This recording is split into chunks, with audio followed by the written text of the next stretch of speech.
Good morning to all. So in the last class we discussed the chapter The Letter to Adolf Hitler by M.K. Gandhi. The major content of that chapter, especially just an introduction and also the major content of that chapter. And today we have the last part of this letter or the concluding part of this letter in a very detailed manner.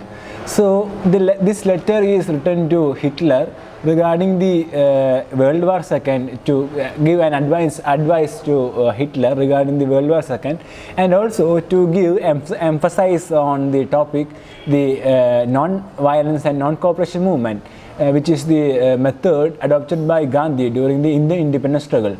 And basically these methods were regarded as the successful in its nature, and also we can say that the non-violence and both the non-cooperation movement both can be categorized into a kind of peaceful atmosphere. So here we have a comparison between the Germans and the British imperialists and how they conquered their colonies, especially the British, how they conquered the India, and how India challenged or struggled against them in a very tactical manner, in which India used the method of non-violence and the non-cooperation movement against them as a peaceful kind of atmosphere in order to get the freedom. So these are the major content that we discussed earlier. So we have some major points that we should focus on, which is in this letter. The first one was regarding the non-violent and non-cooperation movement itself. Regarding our method, our struggle against the British colonies, the British colonizers, our method was like ours is an unarmed revolt against the British rule, and also this rule was impossible by non-violent and non-cooperation, and it is a method in its nature which is indefensible. So these are the points that we should focus on regarding the non-violence in India, which is a method adopted during the the Indian independence struggle. And also our rulers may have our land and bodies but not our souls. So it is very meaningful sentence regarding the true facts regarding the Indian independence struggle, in which the rulers, especially the British imperialists, they already dominated our land and also our wealth, also our bodies, but not our souls. So souls means here the mindset of our all other people in India. So this means that they cannot dominate our mindset in a very tactical manner, and also we can they can dominate all these things by a kind of action, by destruction of every Indian man, woman and child. So this is not a kind of a normal way, it is a kind of heroism. So here we can see that Indians, especially during the World War II, in the freedom struggle, during the 1940, India adopted the kind of this non-cooperation or non-violent movement, while in Germany while Hitler led their Nazis in a kind of violent method in order to destruct the enemies in a very unethical manner. So it is a great difference between India and Germany, or the British rulers or the German invaders. So this means that there is a change in the attitude of both. Especially here we have Hitler's details, because this letter is addressed to Hitler by Gandhi. So here we can see that the two type of attitudes in their respective of, especially in India, the Indian independence struggle, whereas in Germany it was the World War II. So in both these cases, their attitude was entirely different, just opposite to these actions, in which India adopted the kind of non-violence and non-cooperation movement, whereas Hitler adopted the violent way of defending the others or the challengers or the violent forces. So it is a major difference that we discussed earlier. And also we have been trying for the past half a century to throw off the British rule, and also the movement of independence has been never so strong as now. So it is a clear fact regarding during that time 1914 that the independence struggle was moving to the kind of half a century in order to throw off the British rule. So in order to throw off this British imperialist, we were fighting against this kind of violent forces in a very good manner. Especially the method adopted by Gandhi during that time was the non-violent and non-cooperation movement. Both are regarded as a peaceful kind of atmosphere. So these are the basic content that we discussed in the last class.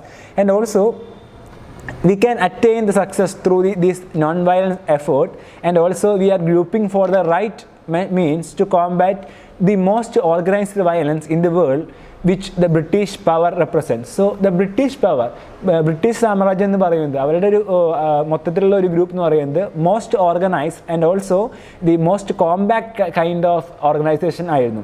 So ഇവിടെ അതിനെതിരെയാണ് ഈ non violence എന്നൊരു method വെച്ചിട്ട് നമ്മൾ fight ചെയ്തിരുന്നത്. So because of this kind of very strong force against who is just was our enemies, or just like a dominators, colonizers of India, Indians have this kind of methods of non-violence and non-cooperation. We fought against them in a very ethical manner, in a very peaceful manner.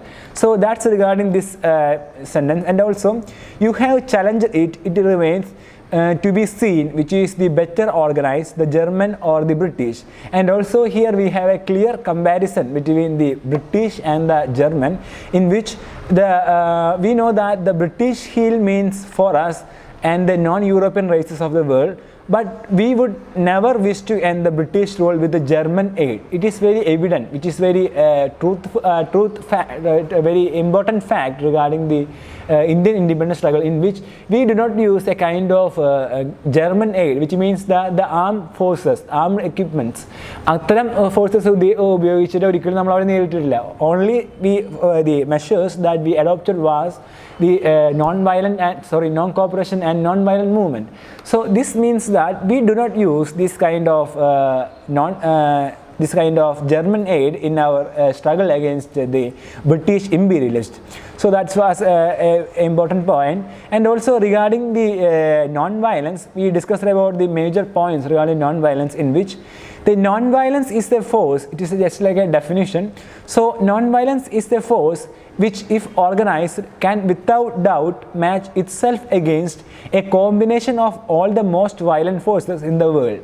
So എത്രയോ വലിയ ഒരു organised ആയ അല്ലെങ്കിൽ അതേപോലെ തന്നെ compact ആയ എത്രയും പവർഫുള്ളായ ഒരു ഫോഴ്സിനെതിരെ ഇത്തരത്തിലൊരു ഓർഗനൈസ്ഡ് ആയിട്ടുള്ള അല്ലെങ്കിൽ ഒരു നോൺ വയലൻസ് എന്ന രീതിയിലുള്ള ഒരു ഫോഴ്സ് എങ്ങനെയാണ് അത് നേരിട്ടത്, അതിൻ്റെ ഒരു റിസൾട്ട് എന്തായിരുന്നു നമുക്ക് എല്ലാവർക്കും അറിയാം. So here we can say that this non-cooperation movement or the non-violence movement was one of the most successful or effective tool against the violent forces. So it is very important aspect regarding non-violence. It was a powerful tool against these dominant forces, and also Gandhi gives a clear idea regarding this non-violence movement in a very detailed manner. He says that in non-violent technique, as I have said, there is no such thing as defeat, and also it is all do or die without killing or hurting. So this means that the non-violent movement, there is no kind of defeat in this non-violent movement, and only the important fact is that there is no kind of do or die, which means the killing and hurting. Both these actions are not present in the non-violent movement. So in the last chapter that we already discussed was the Chaplin's final speech in the movie The Great Dictator. So in that chapter we study the topic like the democracy, which can unite the power of the people in a very depthful manner. So like that, here we have the major point that we should focus on, which is the non-violent movement, in which it is a kind of action in which do or die without killing or hurting, and also there is no such thing as defeat. So the result of this non-violent movement was only the victory. The intention was only the victory. So it is very important, and also it can be used practically without money and obviously without the aid of science of destruction which you have brought to such perfection. So here we have a kind of truthful fact regarding this non-violent movement in which practically without any money and also obviously without the aid of science of destruction which you have brought to such perfection. So ഒരു perfection എന്ന രീതിയിൽ ഈ non violent movement നേരിടുന്ന അവസ്ഥയിൽ ഒരിക്കലും നമുക്ക് ഒരു ഫിനാൻഷ്യലായിട്ടോ അല്ലെങ്കിൽ ഇത്തരത്തിലുള്ള ഒരു എക്യുപ്മെൻറ്റ് ആർമഡ് ഫോഴ്സസ് ആയിട്ടുള്ള ഒരു ഡീലിങ്സ് നമുക്ക് ചെയ്യേണ്ടി വരുന്നില്ല. Only we have this kind of non violent movement or method in which without this kind of aid of science of destruction and also the kind of this less comparatively less amount of money in order to perform this kind of method. So we can see that this is a very useful or very effective kind of method which is the non-violent technique. So here we have a clear idea regarding this non-violent movement, and also we discussed about the some of the advices by Gandhi to Hitler, in which it is a marvel to me that you do not see that it is nobody's monopoly. This means that this is just an advice to Hitler by Gandhi, in which it is a marvel to me that you do not see that it is a nobody's monopoly. ആരുടെയും ഒരു കുത്തകയല്ല, അല്ലെങ്കിൽ ആരുടെയും ഒരു അധികാരത്തിൽ വരുന്ന സംഭവമല്ല എന്ത് ഇത്തരത്തിലുള്ള ഓരോ റിവോൾട്ടും ഇത്തരത്തിലുള്ള ഓരോ സ്ട്രഗിളും. But we can grow as a group, as a team, we can defend it in a very peaceful manner. So that's very important, especially while we focus on the topic the non-violence movement in India. Then if not the British, some other power will certainly improve upon your method and beat you with your own weapon. And also you are leaving no legacy to your people of which they could feel proud, and they cannot take pride in a rectical of cruel deed, then cruel deed however skillfully planned. And also these are some important facts regarding the Hitler's action, in which all their actions was based on the weapons or the armed forces. So all these things only result this kind of violence or the non-peaceful atmosphere in a very pathetic manner. So here there is a kind of advice to Hitler by Gandhi. He says that it's just like an appeal to Hitler by Gandhi. He says that I therefore appeal to you in the name of humanity to stop the war. So in the name of humanity, മനുഷ്യത്വത്തിൻ്റെ ഒരു നിലപാട് വെച്ചിട്ട് അത്തരത്തിലുള്ളൊരു ഇത് വെച്ചിട്ട് നമ്മൾ മുമ്പ് discuss ചെയ്ത് പറഞ്ഞിട്ടുണ്ടായിരുന്നു the befriending, the universal befriending of the whole world. So Gandhi only focused on the world as a kind of befriending, universal friendship. So like that, he also give the importance to this kind of humanity. So he advised to Hitler that he says that I therefore appeal to you in the name of humanity to stop the war, especially the World War II. That was the major point that we should keep in mind. You will lose nothing by referring all the matters of dispute between you and the Great Britain to an international tribunal of their joint choice. And also, if you attain success in the war, it will not prove that you were in the right sense, and also it will only prove that your power of destruction was greater. So ഒരു പോരാളിക്ക് അല്ലെങ്കിൽ ഒരു ഡിക്റ്റേറ്ററിനെ അവരുടെ വിജയം എത്രത്തോളം വലുതാണെന്ന് മനസ്സിലാവുന്നത് എപ്പോഴും അതിൻ്റെ ഒരു റിസൾട്ട് അനുസരിച്ചാണ്. എത്രത്തോളമാണ് അവർ കോൺക്വയർ ചെയ്തത്, അല്ലെങ്കിൽ എത്രത്തോളമാണ് അവർക്ക് അത് നേടാൻ സാധിച്ചു. സോ ഇത്തരത്തിലുള്ള ഒരു നിലപാട് നോക്കുമ്പോൾ എപ്പോഴും ശ്രദ്ധിക്കേണ്ടത് എന്താണെങ്കിൽ ഇവിടെ ഗാന്ധിജി പറയുന്നത് അത് തന്നെയാണ്. ഓൺലി മേ ബി അവർ ജയിക്കുമായിരിക്കാം, അല്ലെങ്കിൽ സക്സസ്ഫുൾ ആയിരിക്കാം. But if you attain success in this war, it will not prove that you were in the right sense. So their actions was not at all in the right sense, not in the good sense, and basically it will be only prove that your power of destruction was greater. So this method, or the method of the used with the powers, especially used by the armed forces and equipments like that. So with this power you can attain the victory, success, but it is not at all in a good sense. So we can see that there is also a comparison between non-violence and this kind of powerful amount of this method adopted by Hitler. So there is a very important difference between these two actions, in which one is the non-violence movement is regarded as a kind of peaceful kind of method against their the enemies or the violent forces, whereas the power of destruction or the violent kind of this method, which is regarded as a kind of non-peaceful or very pathetic type of the pathetic side of the human values, and it does not result the kind of any good form to the society. Rather, it only results this kind of only the sorrows and sufferings to the people. So it is the reality or the true fact regarding the major aspect of the World War II as well as the Indian independence struggle. So both have some kind of similarity, but we have only focused on the kind of these differences, dissimilarities in a very meaningful way. So Gandhi says that the non-violent method, which is a kind of do or die method, and it is not a kind of do or die method without killing or hurting, it is a kind of peaceful kind of atmosphere. It is a kind of peaceful method. So here we have a clear idea regarding both these actions by Gandhi and Hitler. So if you attain success in the war, it will not prove that you were in the right, and also it will only prove that your power of destruction was greater. So it is very important aspect regarding a war or a struggle. So if you especially here we have two cases, especially the World War II in the case of Hitler, and we have the Indian independence struggle from the point of view of Gandhi. So both these cases is now in a sense it is a similar, but we have some kind of dissimilarities between them.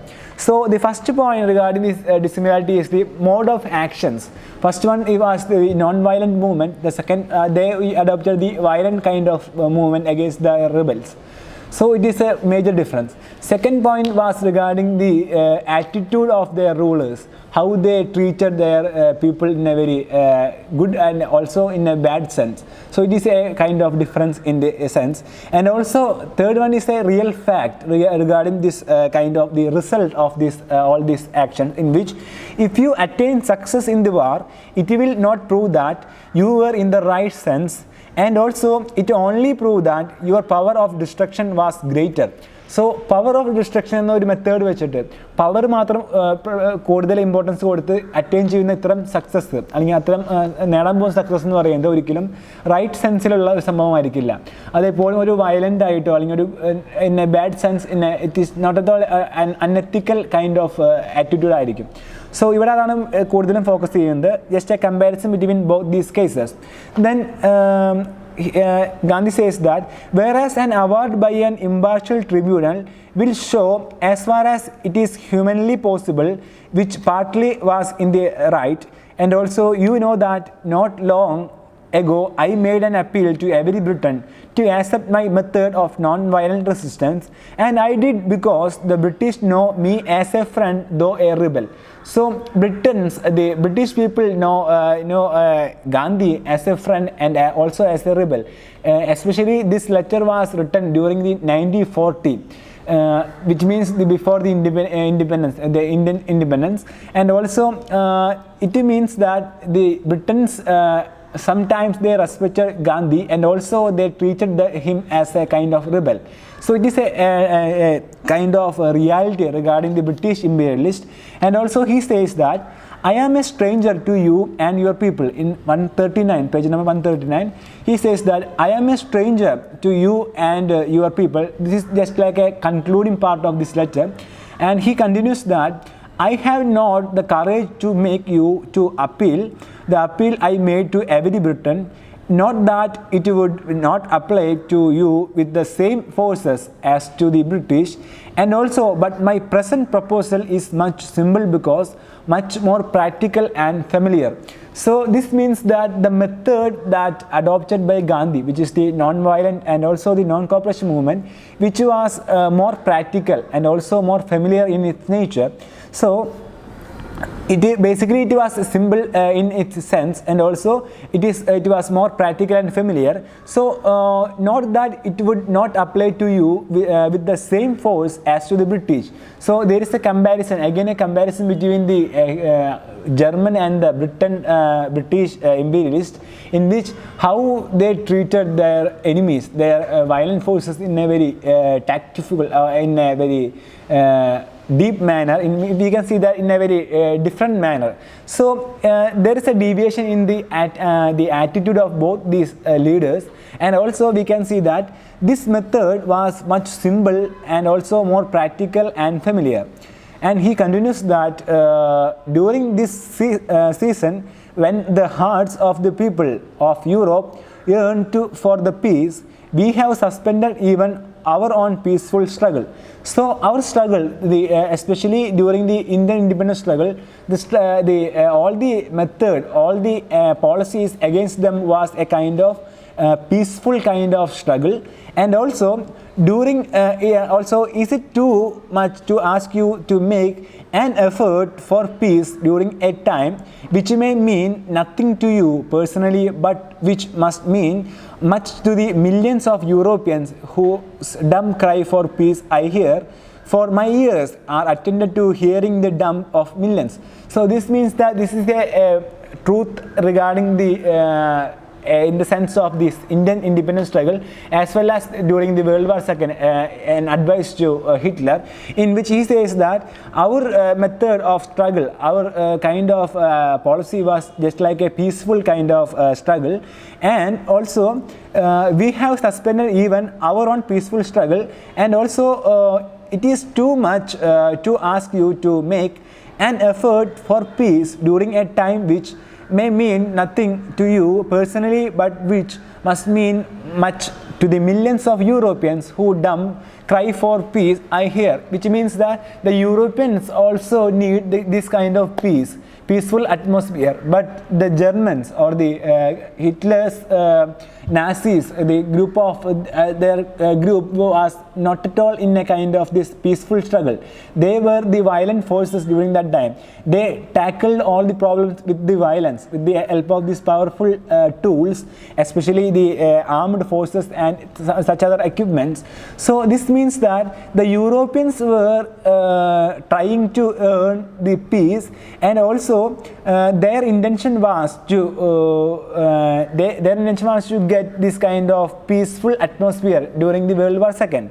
And also he says that, Gandhi says that they cry for the peace I hear, for my ears are attended to hearing the dumb of millions. So millions of people from Europe, they were trying to get this kind of peaceful atmosphere during the World War II. So this is a very truth and also a kind of fact during the World War II, in which the Europeans need the peaceful atmosphere, but all the actions led by Hitler and all other forces were the kind of violence and unethical in its nature. So it is very important while we discussing this background of this all these things.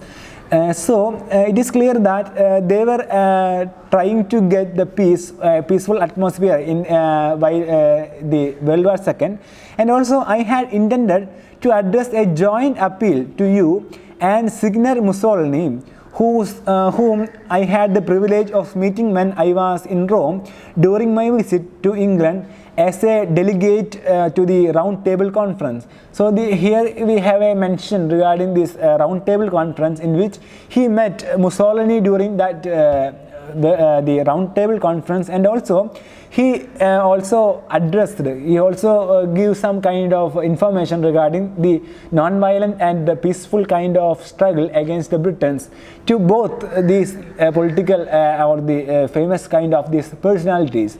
So this means that this is just like a conclusion to this letter, in which he says that you should adopt this kind of peaceful struggle in order to fight against this kind of violent forces.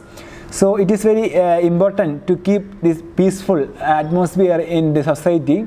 While in the World War II or in any other struggle, you should keep this kind of peaceful atmosphere in your nature. So it is very important. And also the last line of this letter, he concludes that, I hope that he will take this as addressed to him also with the necessary changes. So the intention of these letters or these meetings with the Hitler as well as with Mussolini at the end, Gandhi says that they should adopt, they should take all these kind of changes, all these kind of necessary changes in their attitude in order to make a kind of the peaceful atmosphere during the World War II, and especially during the for instance we have the Indian independence struggle. So for each struggle and for each war, you should keep this kind of peaceful kind of struggle against the violent forces in order to get the freedom or to success in this kind of war. So it is just like an advice to the leaders, especially this letter is exclusively addressed to Hitler, and at the end he also mentions about Mussolini during when he met Mussolini during the round table conference in England. So that's regarding this letter in a very detailed manner. So we can divide this chapter into 3 sections, in which, like we already studied in the last semester in the academic writing paper, that the letters, the content of the letters, we can divide it into 3 types. In which the first part is the introductory type, second part is the body paragraph, and third one is the concluding paragraph. So here too we have these kind of 3 categories, in which the first part was just like an introduction to this letter, the intention of this letter. Second part was regarding the content, the body paragraph, or the most major information regarding this letter was in this second part. And the third part is the concluding part, in which how he give this kind of remedial measures to Hitler, and this kind of his experiences sharing with Hitler, and also all these actions done by Gandhi during the World War II, especially in the Indian independence struggle. So this means that the kind of change or the kind of advice in order to adopt by the Hitler during the World War II. So this is regarding this chapter in a very detailed manner. So we discussed this chapter in the last 2-3 classes. So the first class was regarding just an introduction to this chapter, and also the beginning of the chapter, and the last class was regarding the content of this chapter, and today we discuss the concluding part, basically the most important part of this lecture, which is the concluding and also the content part. We just focused on all these topics. And also one thing we should focus on these chapters is that we should go through the glossary part too, because these glossary terms is very important while we go through the all the questions and answers, and also while we appearing for the examinations. So we should also focus on the glossary terms. And also at the end of this letter, he concludes his letter by saying that I hope that he will take this as addressed to him also with the necessary changes. And also he says that I am your sincere friend M.K. Gandhi. So here there is a term, your sincere friend. So this is not at all a kind of formality. It is absolutely the sincerity or the kind of attitude against the Hitler, and he treated Hitler as a friend, a sincere friend. So the beginning of the letter was as a dear friend, and at the end of the letter he says that your sincere friend. So this means that the kind of friendship the kind of this universal friendship of Gandhi in a very good manner. So that's regarding this letter in a very depthful sense. So regarding glossary in this chapter, we have two important terms, which is the spoliations. In the last class we discussed about the spoilators. So spoliations means the almost the same sense in its nature, in which the destruction, alteration or mutilation of the evidence, especially by a party for whom the evidence is damaging. So this means that the kind of destruction or the kind of alteration by the violent forces, especially the background of this World War II, by this kind of violent forces in a very pathetic manner. So the kind of domination led by this kind of violent forces. The second term is legacy. Legacy means the inheritance. So these are the two important terms that we should focus on while go through the glossary. So now we are going to just conclude this chapter in a very brief sense. So we have this letter to Adolf Hitler by Gandhi, and in this letter we get a clear idea regarding the basic points, especially regarding the non-violence method adopted by Gandhi during the Indian independence struggle, and some piece of advices to Hitler, and also regarding the whole structure of these kind of struggles in a very deep manner. So here we have some kind of the concluding part of this lecture. We can see that at the end of this chapter, we can see this letter, we can see that Gandhi made his proposal simple because his intention was to make things more practical and familiar. And also he also brings the attention of Hitler towards the fact that Indians have delayed their own peaceful struggle for the people of Europe who yearned for peace. So they were struggling to get the kind of this peaceful atmosphere, and also thus pleads Hitler to make an effort for the same. So here at the end of this chapter, Gandhi says that a kind of advice or a kind of a meaningful advice to Hitler in order to make necessary changes in this kind of attitude, especially the kind of attitude followed by Hitler during the World War II, to change this kind of attitude into a peaceful kind of attitude, a good attitude. And also, in short, Gandhi has intended to address a joint appeal to Hitler and Signor Mussolini, and also says that Gandhi met Mussolini during his visit to England as a delegate to the Round Table Conference, and Gandhi ends his letter on a positive, hopeful note by stating himself as Hitler's sincere friend. So Hitler's sincere friend, this is at the end of this letter, he says that yours sincere friend and like that. So this is the ending of this letter in a very peaceful or in a positive, hopeful matter. So that's regarding the concluding part of this letter. So while we focusing on this letter, this letter was written on 24th December 1940, and also the intention of the letter was to get some kind of advices, to give some kind of advices to Hitler regarding these kind of struggles, and also the measures adopted by Gandhi during the Indian independence struggle. And also he gives a clear idea or clear command regarding this kind of effort in order to make their attitude, to change their attitude, especially the attitude by Hitler, into a non-violence method from the violent method. So they were a kind of a violent method, they adopted the violent method during the World War II. So because of that, lots of millions of people, especially the Europeans, they suffered a lot. So this means that in order to adopt this kind of peaceful method, it is very effective, it is very meaningful in its nature, and also it will attain the freedom, but it will take some time in its nature, but not at all we can see that it is a good sense of, or the right sense of the kind of attitude against, or the method against these kind of violent forces. So that's the one of the major important point that we should focus on. And the first part of this lecture was just like an introduction to this lecture, in which he gives a clear background regarding this lecture's intention, the intention of this lecture, and some truthful fact regarding Hitler's action, which is regarded as a kind of violent kind of actions.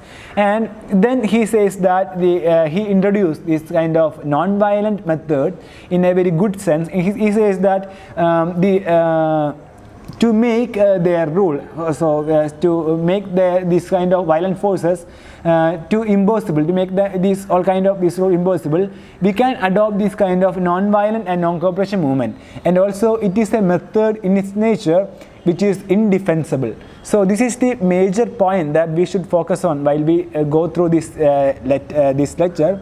And also the kind of this method is that the depthful meaning of this non-violence is that we can fight against this kind of organized people, or the combat kind of these people, powerful people, with the help of this kind of non-violence movement in a very effective manner.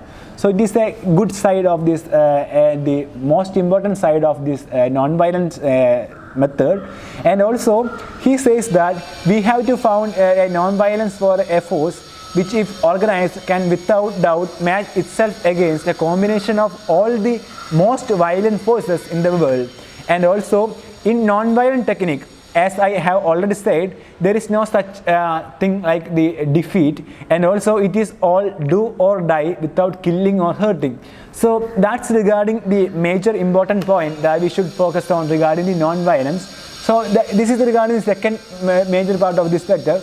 The third part that we discussed today was just like a concluding part of this lecture, in which he gives the kind of advice to Hitler in order to stop this war and to attain this kind of peaceful atmosphere in the European region, and also the result of these kind of actions, especially the experiences of Gandhi during this Indian independence struggle. So the British also, they also respected Gandhi, and they treated Gandhi as a friend. Also he was a kind of rebel against them. So it is very important factor regarding the Gandhi's point of view. Then he at the end of the lecture, he gives some more points to give a kind of peaceful atmosphere during the World War II to Hitler. And also he mentions about Mussolini, in which he met him during the Round Table Conference in England. So, and at the end he says that I am your sincere friend. So it is a very heart-touching kind of attitude against this kind of Hitler and all other kind of violent forces. This lecture is addressed exclusively for Hitler, but the intention of the lecture is to get a clear idea regarding this non-violence movement, and also how we defeated the British imperialists in a very peaceful manner. So that's regarding this lecture in a very detailed manner. So go through the textbook page number 136 to 139, which contains this lecture in a very deeper manner, and also go through the glossary also. So that's for today. Thank you. Happy learning.